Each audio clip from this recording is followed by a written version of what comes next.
வணக்கம் மக்களே, நான் உங்கள் பாண்டியன். அனைவருக்கும் இனிய தீபாவளி நல்வாழ்த்துக்கள். தீபாவளி அப்படின்னோடனே என்னோட சின்ன வயசு தான் எனக்கு ஞாபகத்துக்கு வருது. எங்கள் ஊர் ராமநாதபுரம் மாவட்டம் ராஜசிங்கமங்கலம் அப்படின்னு சொல்கிற ஆர்எஸ் மங்கலம்.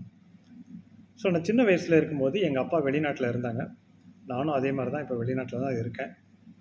ஸோ நாங்கள் சின்ன வயசாக இருக்கும்போது நான் எங்கள் அம்மா எல்லோரும் போயிட்டு ராமநாதபுரம் டவுனு, அதுதான் எங்களுக்கு பெரிய டவுனு, அங்கே போய் தீபாவளிக்கு புது துணி எடுத்துகிட்டு வருவோம். அப்போல்லாம் ரெடிமேட்லாம் நாங்கள் எடுக்க மாட்டோம், துணி தான் எடுக்கிறது. இப்போ தான் இந்த மாதிரி ரெடிமேட் ஷர்ட்லாம் எடுத்து நான் என் குழந்தைங்கள்லாம் எடுத்து போட்டுக்கிட்டுருக்கோம். ஸோ துணி எடுத்துகிட்டு வந்துட்டு எங்கள் ஊர் டெய்லர் கடையில் தைக்க கொடுத்துருவோம். டெய்லர் எங்கள் சொந்தக்காரவங்க தான், செல்லம்பிள்ளை பேர்.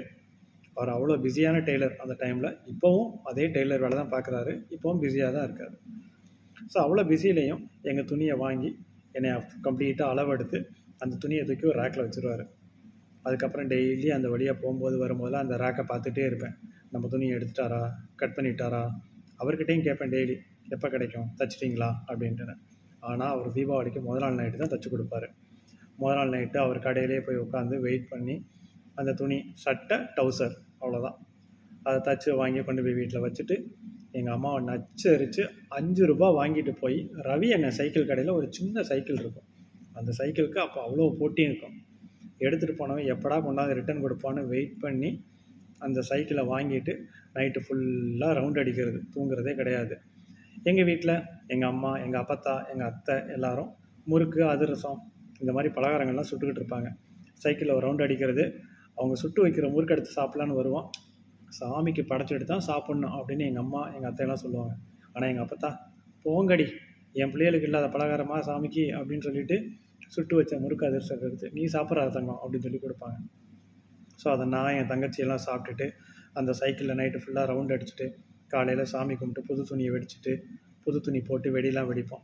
அதிகபட்சமாக நாங்கள் வாங்கின வெடி வெறும் 100 ரூபாய்க்கு தான்.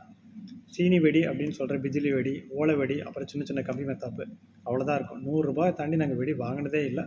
அந்தளவுக்கு பெரிய வசதியும் இல்லை அப்போ எங்களுக்கு.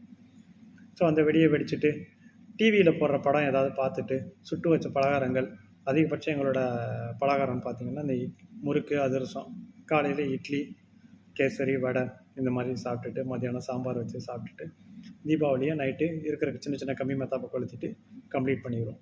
கொஞ்சம் பெரிய பிள்ளையானோம். 100 ரூபாய்க்கு வாங்கின வெடி 500 ரூபாய்க்கு வாங்கினோம். அதை வெடியை வெடித்து முடிச்சுட்டு ஃப்ரெண்டோடு சேர்ந்து ராம்நாட்டுக்கு படம் பார்க்க போயிடும். தீபாவளி ரிலீஸாக வந்துட்டு படம் வரும், அது எதாவது படத்தை பார்த்துட்டு வருவோம். ஸோ அந்த மாதிரி கொண்டாடினோம். இப்படி காலங்கள் கடந்து போச்சு. ஒவ்வொரு வருஷமும் ஒவ்வொரு தீபாவளியும் வந்துட்டு ஒவ்வொரு பரிணாமத்தில் வளர்ந்துட்டே போச்சு. இன்றைக்கி ஆண்டவன் புண்ணியத்தில் நான் வெளிநாட்டில்